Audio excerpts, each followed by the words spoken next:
Hello there, very good evening. This is the weekend edition of Primetime News on TV1 for the Newsfirst, the voice of the people. I'm Martin Satyanesan.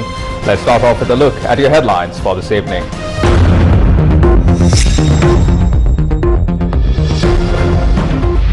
People take to the streets demanding fuel. Queues for gas cylinders on the rise. CPC chairman says fuel shortage will be resolved. Wrong announcements caused panic among people. Prime Minister speaks on the fuel crisis.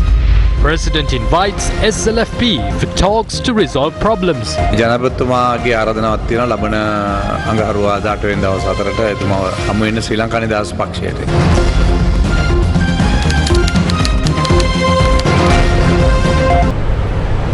On to your top story this evening. Sri Lanka's energy sector is in crisis amidst depleting fuel stocks in the country. Long queues were seen at filling stations today as well, although the government says that the crisis will be resolved. These queues can be seen in both rural and urban areas of the country. The wait for fuel is growing across the country. People in urban areas continue to stand in queues at filling stations to buy fuel for their vehicles. Today is a Saturday and the time right now is 2 p.m. This is usually the weekend where the general public would enjoy the lunch at home. But as of today, people have to spend their weekends at filling stations waiting in line to get petrol. Right now I'm here in Dematagoda down the baseline road at a filling station, and as you can see, there is a huge queue of vehicles at this station as well. Now while these people stay in this queue, there is also another queue onto the other side of the petrol station where people are waiting in line in this hot sun to get petrol or diesel to their cans or bottles. This is what the general public is facing right now. People who turned up at filling stations in Kiribathgoda held a protest this afternoon.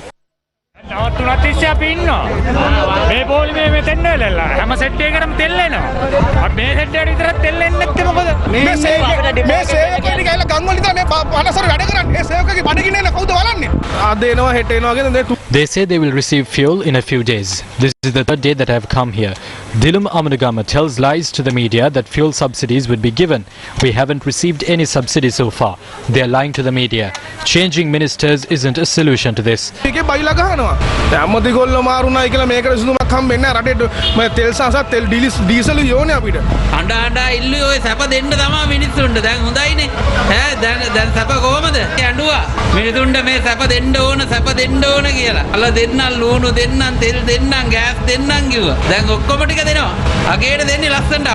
Vehicles travelling from Colombo to Kandy had experienced a 20-minute delay because of the protest. People of Bandaragama held a protest along the Bandaragama-Kalutara main road demanding fuel.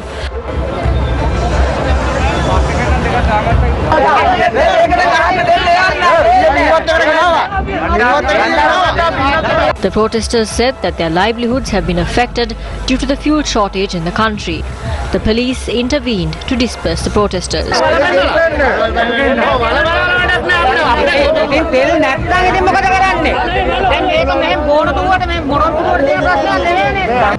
Long queues have been seen at filling stations in Dehiyathakandi for 5 days. Fuel was sold only to farmers who produce letters from farmers' associations. Farmers queued up at the residence of the president of a farmers' association to receive the letter.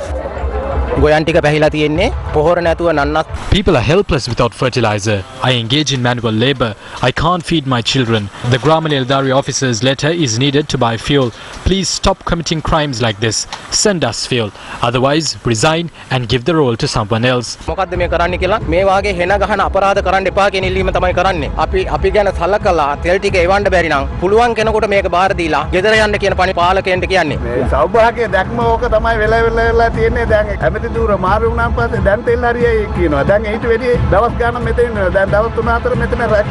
tense situation arose when fuel was being sold at the location.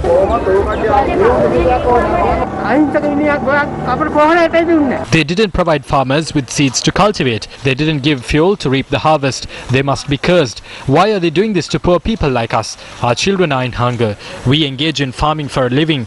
While we come here to buy fuel, wild elephants destroy our cultivations. fuels.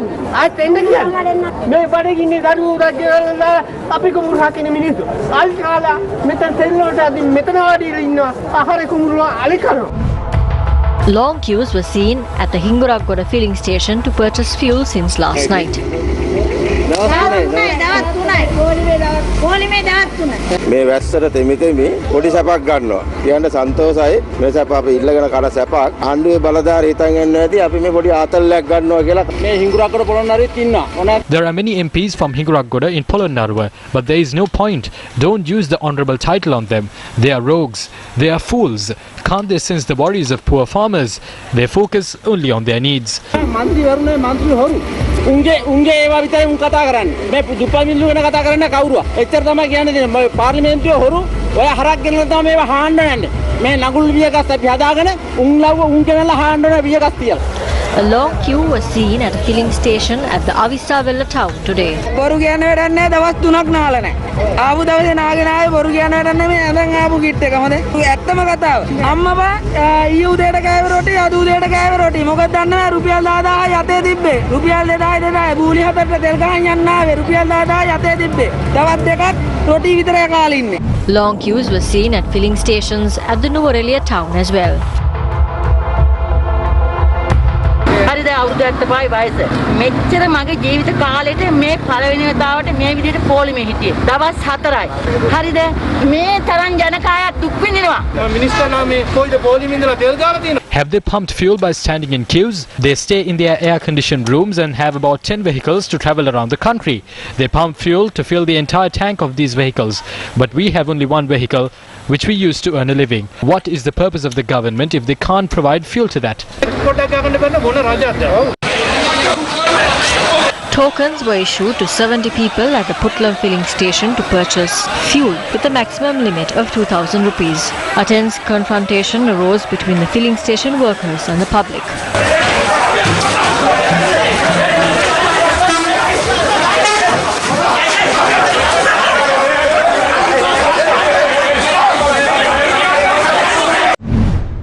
Newsfirst Ahmed Bouzo visited the filling station in Tiharia at about 8:30 this evening. Right now I'm at the filling station here in Tiharia in the Gampa district, and as you can see right behind me there are barrels and cans left behind by people so that they do not have to come in the morning and form up a new line.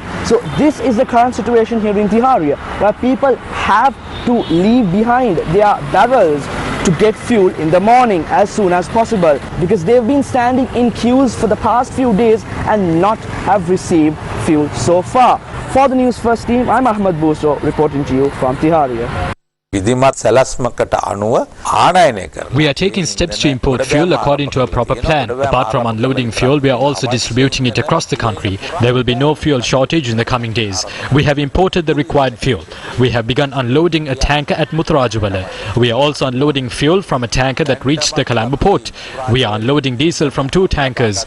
We will receive new diesel stocks on Monday and Tuesday.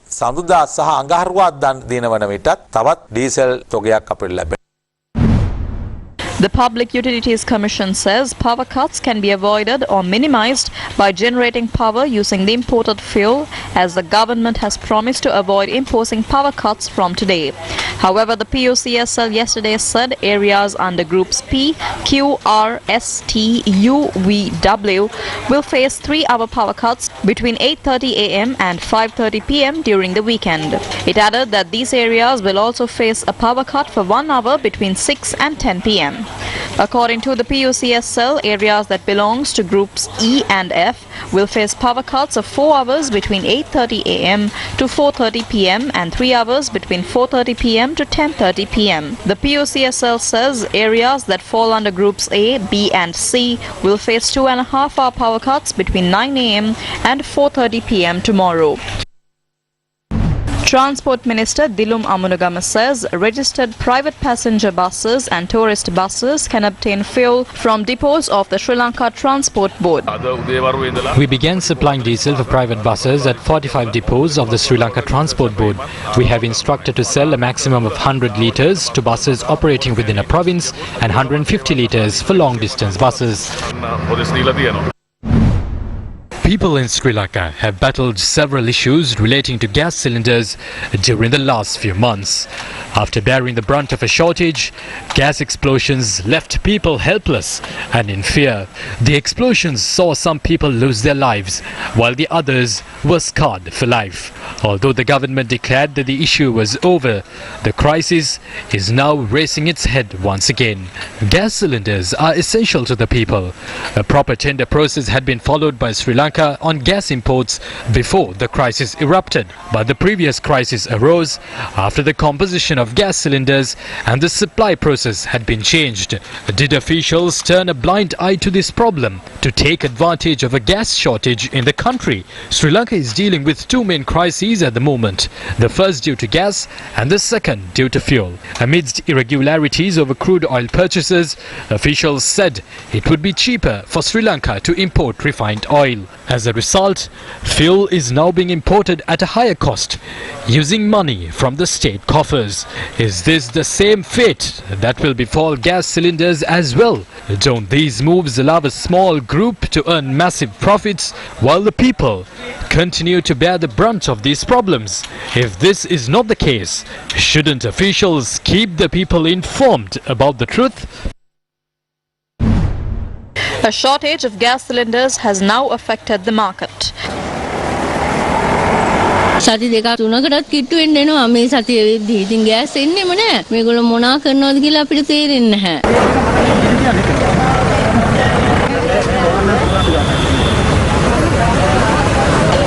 කියලා දන්නේ නැහැ. අපි දන්නේ නැහැ. හැබැයි හැමදාම කෝලිනේ. Gas එක ගන්න කොලියට සල්ලි අරන් ඇවිල්ලා තියෙන්නේ. අද මම මෙතෙන්ට පාන්දර 3:00ට. මුට ඡන්ද දෙන්නේ 220 පාර්ලිමේන්තු ගාල ගල් ගහනවා මැරෙන්න. මම ඉරේකියක් කාමන්නේ. මුන් ඇමරිකාව කොහොමද දාගෙන ඉන්නේ මුන් යන්න. අයිත් මිසුලි ඉතුරු වෙයි. යුද්ධයට වඩා විනාශයක් කරලා තියෙනවා. එච්චරයි කියන්න තියෙන්නේ. ඔය 225 තව අවුරුදු 5ක් නඩත්තු කරොත් අපිට ලෙව කන්න නෙමෙයි නිකම් මැරෙන්න වෙන්නේ. පාන්දර වහේ නම් මේ ඉන්නේ. ළමයි ගෙවල් වල දාලා දොරවල් අහලා ඉන්නේ. ගන්න නැහැ. බදාද නම් එනවලු කනවා වැඩි වෙලා. ඡන්ද දීපුවා අපිට ගහ ගන්න ඕන අපි. මිනිස්සුන්ගෙන් පරිගන්නේ මෙහෙමද? අපි මරලා දැම්මම ඊට වැඩි හොඳයි. ඇල්ලිනා ඩොලර් නෑ කියන්නේ උන්ට ජෙට් ගන්න පුළුවන් නම් කොවිල් ගන්න පුළුවන් නම් ඒක මේ මිනිස්සුන්ට වේලම් කරවලා. This was the situation at a Litro gas dealership in Kurunegala. The shortage of dollars has led to several issues in the country at present. The Pandora Papers, which was published recently, revealed how funds belonging to the people were hidden overseas. It also exposed details of hidden assets running up to millions of dollars.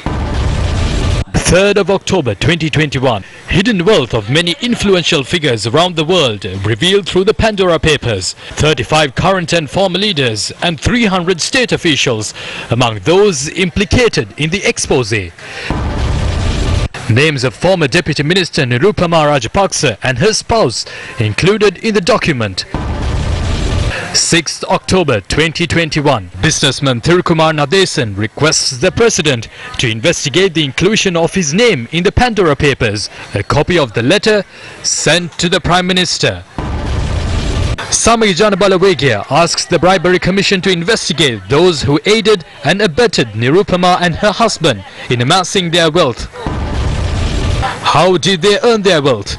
Many political parties and civil organizations complained to the Bribery Commission. What happened to the investigations that were launched into the revelations? Where are the answers to accusations that the money of the people were hidden overseas? Where is the report that was promised to be released in 3 months? The people are waiting for answers to these questions. Prime Minister Mahinda Rajapaksa claims that wrong announcements has caused people to panic. Prime Minister Mahinda Rajapaksa attended an event to declare open a new building of the Naramala Pradesh Sabha. The project costs 133 million rupees. President Gotabaya is expressing his views clearly. He is taking steps to develop our country in one direction. As the Prime Minister or as ministers, MPs or government officials, we must work according to this vision. They were speaking about a fuel crisis recently, but there was no fuel crisis. Due to certain misinterpretations, people started panicking 3 or 4 days earlier. During our time, there was fuel for only 24 hours. Ships carrying fuel were in the port that were ready to be unloaded. There was a ship at the port on that day as well. We only had to unload it. Certain inexperienced politicians had made comments that caused the people to panic. As a result, there were several queues. But that situation has changed today. We changed it. We must develop our country. 98% of the people have power today. We must improve our water resources as well. Minister Vasudeva is working on that. Our priority is to serve the people of this country.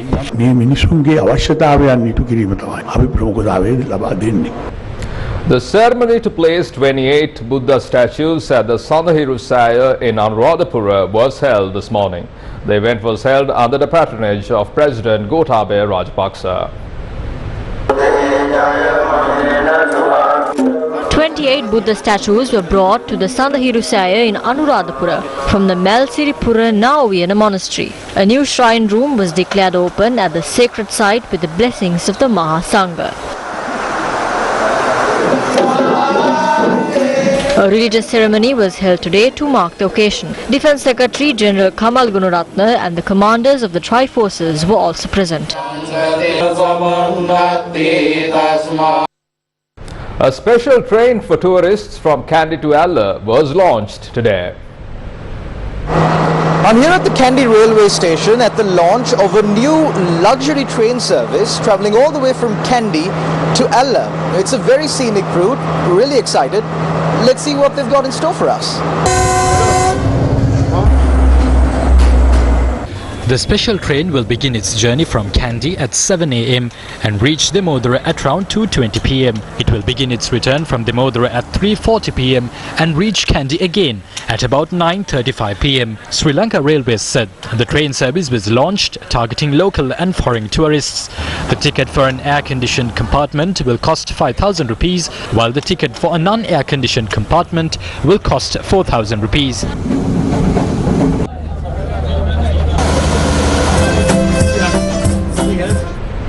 The failure to make the right decisions on time can pose a deadly threat to human lives. The collapse of a bridge connecting Pigeon Island and Mathura is a testament to this. The steel bridge connecting the Randupata Upostagaria temple on Pigeon Island and Mathura had collapsed at around 4 p.m. yesterday. Our correspondent reported that 8 of the 40 people who were using the bridge when it collapsed had sustained minor injuries.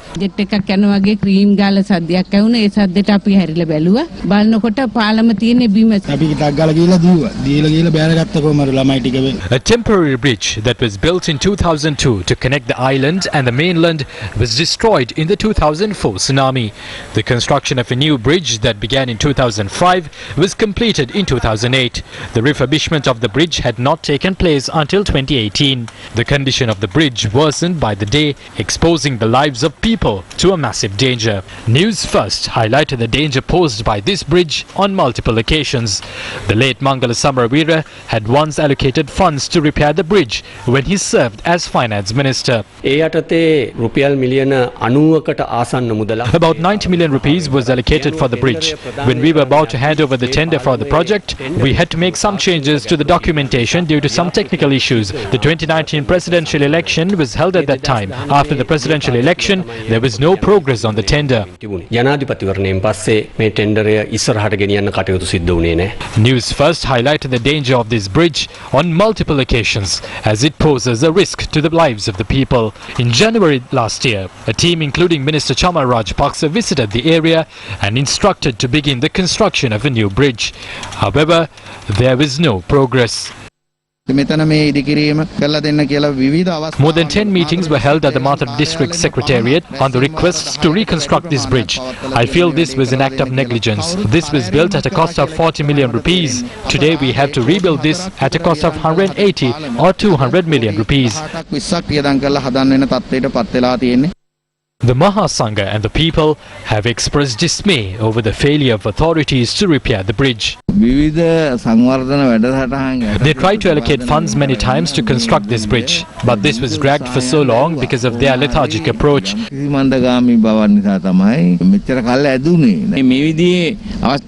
regret that any minister failed to visit the location and take appropriate measures in that regard.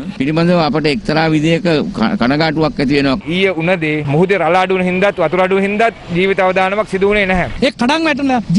If this had caused the loss of human life, the people would have had to bear that burden. But they didn't take any form of action to repair this. Meanwhile, steps are being taken to construct a temporary bridge based on the instructions of President Gotabaya Rajapaksa. All arrangements had been made to construct the bridge in the past. The bridge collapsed at a time when Ministers Ramesh Patrana, Dallas Alahaperuma, Kanchana and Nipuna were taking the relevant steps to do that. We expect that this would be expedited in the future. We have made arrangements to begin the construction of a permanent bridge by next week. The temporary bridge, which is being built at the location, would not be open for tourists and devotees. The Ministry of Highways says it expects a new bridge to be constructed in 6 months. From tears of sorrow to tears of joy, building bridges of hope for our very own Sri Lankans. Kalugala, Dambulla, Watamada, Hambegamuwa, Neluwa, Gaul, Pokpitiya, Hunnaskiriya, Peelakumbura, Balangota, Vagolla, Udavavagama. Building bridges for the people to realize their aspirations.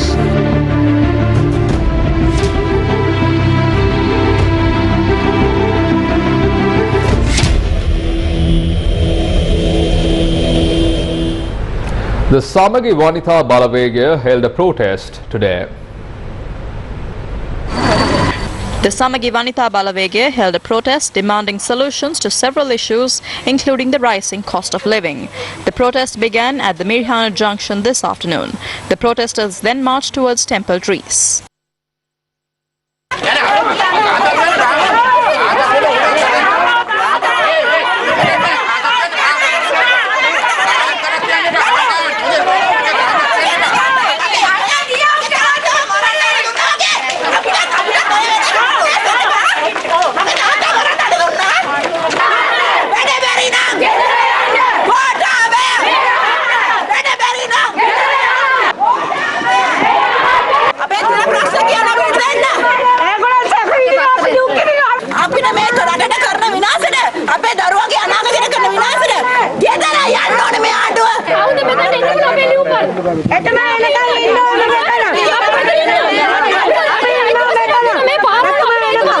මම ශ්‍රීනාත් ගමගේ ජනාධිපතිතුමාගේ දේශපාලන කටයුතු ඔබතුමන් මේ ගෙදරද ජීවත් වෙන්නේ මේක සර්ගේ මේ පෞද්ගලික ගෙදර මම ඉන්නේ කාර්යාලයේ ඉතින් අපි කොහොමද ෂුවර් කරන්නේ අපි මේ ලියුම් ගෙනලා දීලා තියෙනවා ජනාධිපති මණ්ඩලයට කාර්යාලයට දැනගන්න හැබැයි එතුමාට කිසි රියැක්ෂන් එකක් නැහැ එතුමාගෙන් කිසි උත්තරයක් නැහැ මේ වෙලාවේ දැනගන්නේ මේක හරියටම එතුමාගේ අතට යයි කියලා එක අපි නෝනා මහත්තයා එළියට එන්න කිව්වොත් එතුමියට දුන්නා නම් එතුමිය මන්ත්‍රීතුමිය මේ වෙලාවේ නෑ මහත්තයා අපි මේ ප්‍රශ්නයක් තියෙනවා ජනාධිපති ගෝඨාභය රාජපක්ෂ රටේ මේ වගේ තත්ත්වයකට තියෙන්නේ කියලා දැන් රටේ ජනතාව පොලිමේ ඉන්නවා කන්න නැහැ ජීවත් වෙන්න කියන එක දන්නවද කියලා කියන්නේ ඉස්සෙල්ලා මේක මට ඔබතුමිය ලියුම බාර දෙන්න මම ජනාධිපතිතුමාගේ අතටම දෙනවා කියලා මම පුරුදු.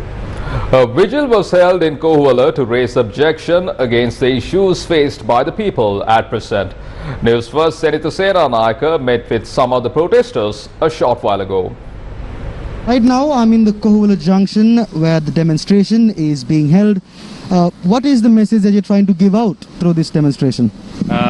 We are all here on our own accord. We are not affiliated to any group. We are just a group of random citizens who got together. And the message is that we strongly want to show the leadership of the country that this issue of lack of governance, this entire issue has been caused by complete mismanagement, and that our generation, especially the younger people who are here, we want you all to understand that this is not something that we are willing to forget just because you give cheap tricks like switching the lights on today. A group of people who are not affiliated to a political party took part in the vigil. Another vigil was held in Rajgiriya this evening. Protesters held candles and placards opposing the crises faced by people in Sri Lanka. Our idea is to try and spread this across other parts of Colombo and ideally Sri Lanka as well. We are just citizens of the country who are suffering like crazy at different levels. So I want to say we have had enough with this government and all the politicians who have been ruining us actually. We have to stop this and just make sure whatever that is left right now that you give something back to the society and get off. We'll continue with more local stories after this short commercial break. Stay tuned.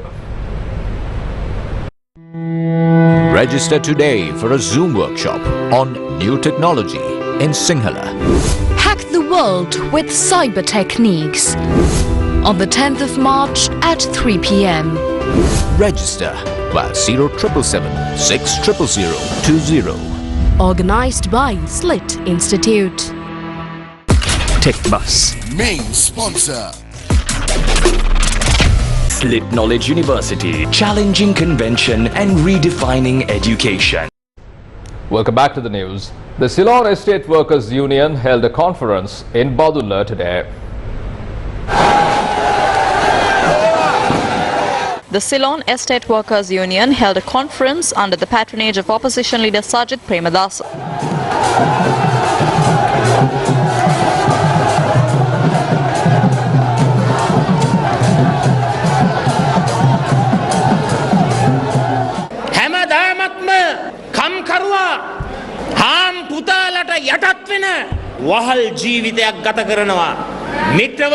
Workers are always treated like slaves of their employers. When the Samikijana Balawege comes into power, estate workers won't have to remain in the same place in their lives. We will work towards helping them develop and become the stakeholders of the small-scale tea holders industry one day. We will take the responsibility to help estate workers move out from line rooms to houses. Today, we need a lamp to see the so-called prosperity they are talking about. This is an inhuman government. We need to see an immediate change as a solution to this issue. We don't need a change through the politicians who are making deals among themselves. Only an election can bring the change we need. We will launch our struggle on the 15th in Colombo. We will launch the struggle to provide solutions to the people who have been affected by all the queues in the country.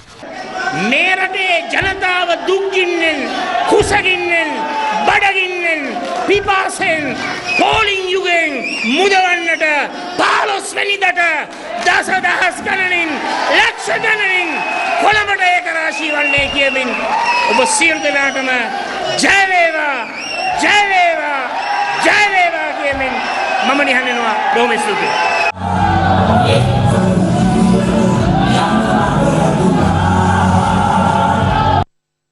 Electoral organisers of Sri Lanka Freedom Party attended a meeting at the party headquarters today. Party chairman Maithripala Sirisena and other senior members were present. All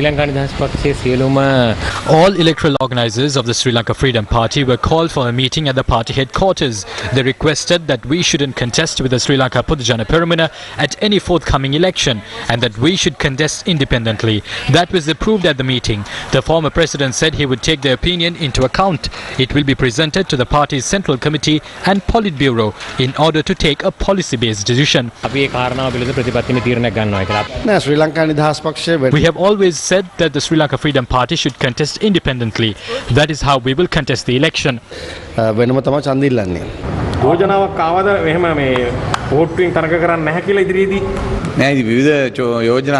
Various proposals were brought forward. They share a certain view. A decision must be made when an election arises.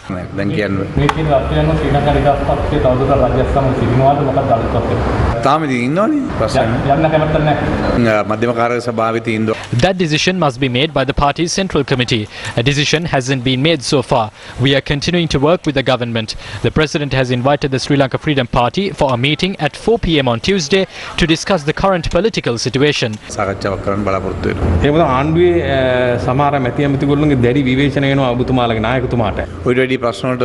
President Maithripala has faced more severe problems than that. It is common for everyone to level criticism. We must not react to that. We must just keep smiling.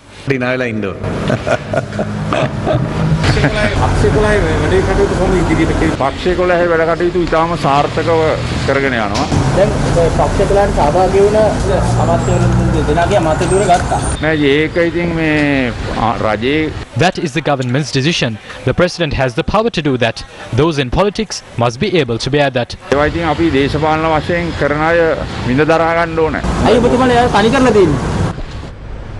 UN Human Rights Chief Michelle Bachelet says Sri Lanka will not achieve genuine reconciliation and sustainable peace if impunity prevails. She tabled a report on Sri Lanka at the UN Human Rights Council sessions yesterday. The discussion on Sri Lanka's government's progress on human rights began at UN Human Rights Council in Geneva at 10 p.m. yesterday. Regrettably, the past year has also seen further obstruction and setbacks to accountability. I regret the erosion of independence of country's key commissions and institutions, including Sri Lanka's Human Rights Commission, subsequent to passage of the 20th Amendment to the Constitution. Victims of the 2019 Easter Sunday bombings and religious leaders also continue to call for justice, reparation, and a full account of the circumstances of those attacks, in particular the role of the security establishment. I am also deeply concerned by continuing reports of surveillance, harassment, human rights defenders, and journalists by police and intelligence services. Repeated incidents of death in custody and in alleged armed encounters with police are alarming. The current government has not only demonstrated its unwillingness to pursue accountability, it has incorporated military officials implicated in alleged war crimes into the highest levels of government, reinforcing a narrative of impunity. As long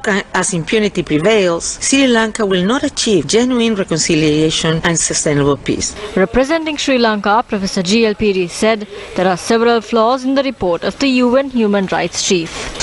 The fundamental deficiency is its intolerably intrusive character, impinging as it does on core functions and responsibilities of organs of the Sri Lankan state. There is as well a clearly discernible element of discrimination in that the Council would certainly not take it upon itself to embark on a similar inquisitorial procedure in respect of other member states. It is a matter for deep regret that numerous instances of unsubstantiated allegations and superficial conclusions, insensitive to the complexity of ground situations, have found their way into the report. The government of Sri Lanka is firmly resolved to maintain the security and stability that we have restored for our people and ensure sustainable progress in an equitable manner. The core group, comprising Canada, Germany, North Macedonia, Malawi, Montenegro, the United Kingdom and the United States, has issued a statement on the situation in Sri Lanka. Our concerns over surveillance and intimidation of civil society persist, and detentions, threats and intimidation of journalists and human rights defenders continue. It is crucial that civic space remains open. The new One Country, One Law task force risks undermining Sri Lanka's pluralist society. We urge Sri Lanka to ensure that this task force work is inclusive and non-discriminatory. India urged Sri Lankan authorities to fulfill the expectation of the Tamils. We call upon Sri Lanka to take the necessary step to address the legitimate aspirations of the Tamil community, including by carrying forward the process of reconciliation and implementation of the 13th Amendment to the Constitution of Sri Lanka to ensure that the fundamental freedoms and human rights of all its citizens are fully protected. We will continue to urge the Sri Lankan government for the early conduct of elections to the provincial councils in keeping with its commitments to devolution of power. Human Rights Watch says countries should impose targeted sanctions on alleged Sri Lankan rights violators. In a statement, it said the report by the UN Human Rights Chief contradicts government's claims of improvement in terms of human rights. Human Rights Watch South Asia Director Meenakshi Ganguly said countries should press the Sri Lankan government to make real progress. She added that victims of abuse and vulnerable groups are depending on the UN and international partners to push for justice and accountability. Meanwhile, U.S. Ambassador to Sri Lanka, Julie Chang, says the U.S. will continue to work for a free Indo-Pacific region. She made these remarks at yesterday's online Indian Ocean Security Conference organized by the Pathfinder Foundation. I think we all know that the Indian Ocean is a vital lifeline for the world's trade due to the sea lanes passing within 10 miles of Sri Lanka, carrying half of the world's container ships, a third of the world's bulk cargo traffic, and 2/3 of the world's oil shipments. The security of the Indian Ocean is a key linchpin for the overall Indo-Pacific, which is the fastest growing region on the planet, accounting for 60% of the world economy and 2/3 of all economic growth over the last 5 years. And at the core of that linchpin is Sri Lanka, which has great pride and a leadership role to play. We will continue to work to advance a free and open Indo-Pacific. In addition to rules-based and responsive governance, our sea is invaluable to the entire world. Our sea is full of unlimited resources. Our sea is the heritage that will pass on to our children. Let's protect our sea from foreign influence.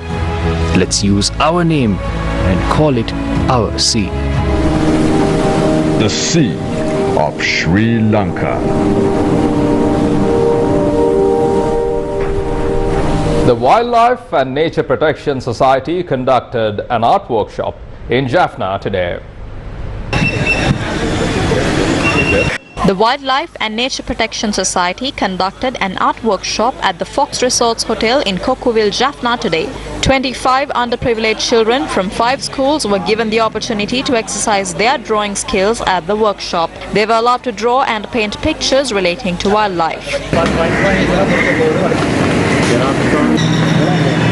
3 children received awards for the best drawings at the workshop. The competition was held with the aim of raising awareness on animals and birds and protecting the environment.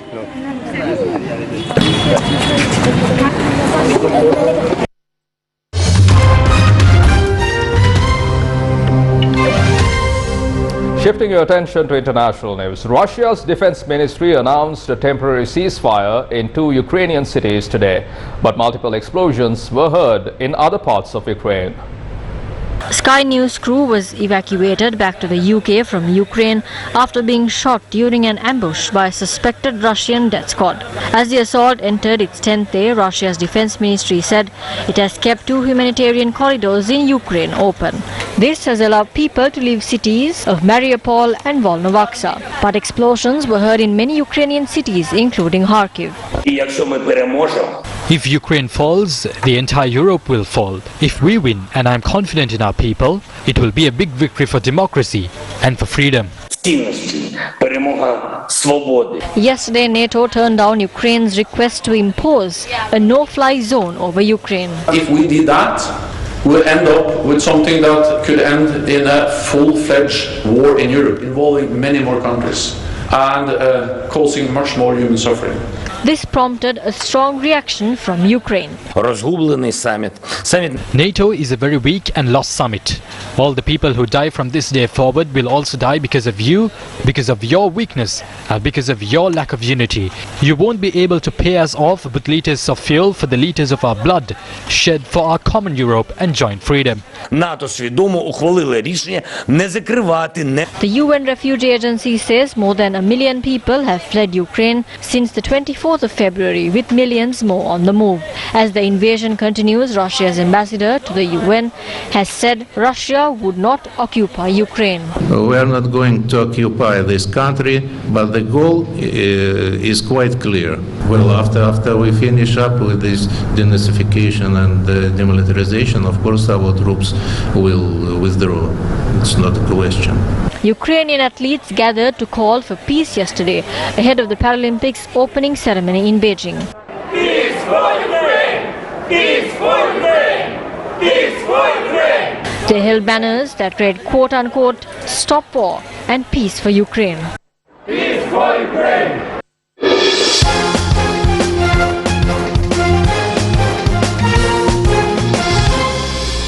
Australia's federal government has offered a state funeral for cricketing legend Shane Warne, who passed away yesterday. Who dominated the era with Shane Warne, had this to say. It was shocking. He is one of the greatest spin bowlers. It is very, very hard to say that he is no more. The world cricket fraternity going to miss him a lot. Of Primetime News on TV1. For details of the stories and much more, simply log on to our website www.newsfirst.lk. For the Newsfirst, the voice of the people, I'm Martin Sathyanathan, along with our sign language interpreter Thanuka Gabriel. You take care and good night.